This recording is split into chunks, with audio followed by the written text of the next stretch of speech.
Coach, can you believe you've been here for 20 seasons now as the head coach of this program? No, everybody, you know what, when people mention that, I look back and it's been some very interesting times, but you know what, I wouldn't have traded them for anything. This has turned out to be my dream job, and the city of Tampa has really embraced my family and I, and I'm really proud of what we've done to put the program where it's at right now after 20 years. Talk to me about this season.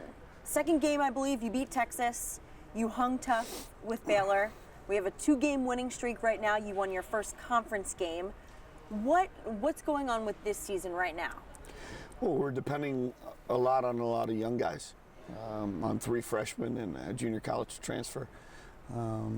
You definitely would not have expected us to be 9-6 at this point, without a doubt. But things happen in sports that you can't control, and one thing you can't control is injuries. And we've been on the wrong end of that now 2 years in a row. But last year we went through a tough time and still won 19 games and got to the postseason. But the expectations for this year were not to be 9-6 right now. But I thought we really challenged our team with a really tough schedule in November and December, and hopefully now going into league play, it pays off. How do you overcome that? You said injuries have been an issue, expectations perhaps that you were going to have a better record. What's the mindset? How do you get past that?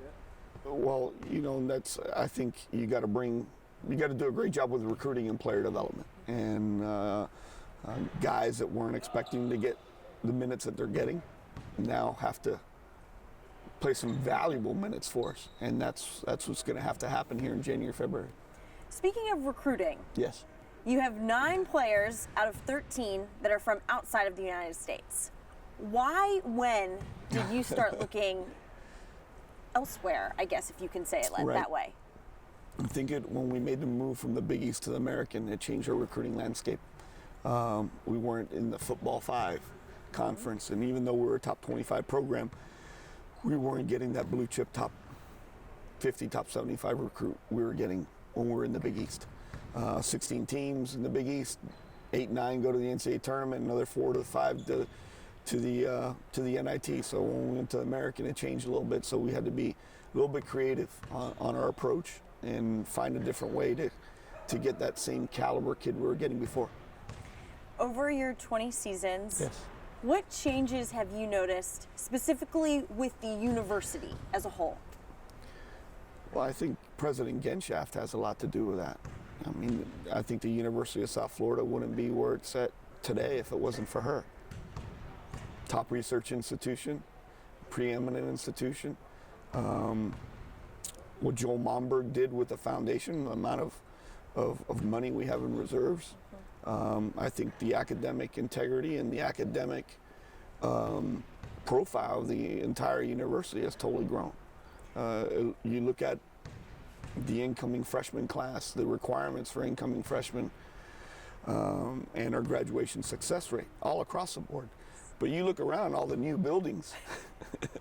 So I've seen a lot of changes, which is, and it's great. It's been great for the Tampa Bay community as well. What changes are you most proud of within this basketball program? Well, I think the overall commitment to athletics on both sides. We have a brand new athletic director, Michael Kelly, who was here when I first got hired, and now he's leading our program to a new decade, and just hired a brand new football coach, and he has an unbelievable vision for this athletic department. And one thing, he loves basketball, so he oversees men's and women's basketball as well. So from a support standpoint, not only for women's basketball, but you see a great support for female sports, which is different at a lot of different institutions. You have had 4 players go to the WNBA. Is there a specific player or even year that just sticks out to you that you've really enjoyed coaching that particular player, that particular team? You look, every different year and every team has their own characteristics and they take their own shape and form. But People don't understand how hard it is to get to the NCAA tournament. There's 64 teams, 32 teams win their conference. There's only 32 at-large bids left, and there's 360 Division I basketball teams that play. So when you don't win your conference, you get an at-large bid. We've been on that wrong side of the bubble plenty of times, but I think that 2009 group, because they turned such a negative into a positive, being one of the last teams left out, and they could have just cashed it in, and they turned around and won the WNIT National Championship. So I think that team was really special. But being here 20 years, you look back, and I'm just thankful for all the kids that have gone through our program, and all the staff members that have been on our staff, and to put where our program is right now today.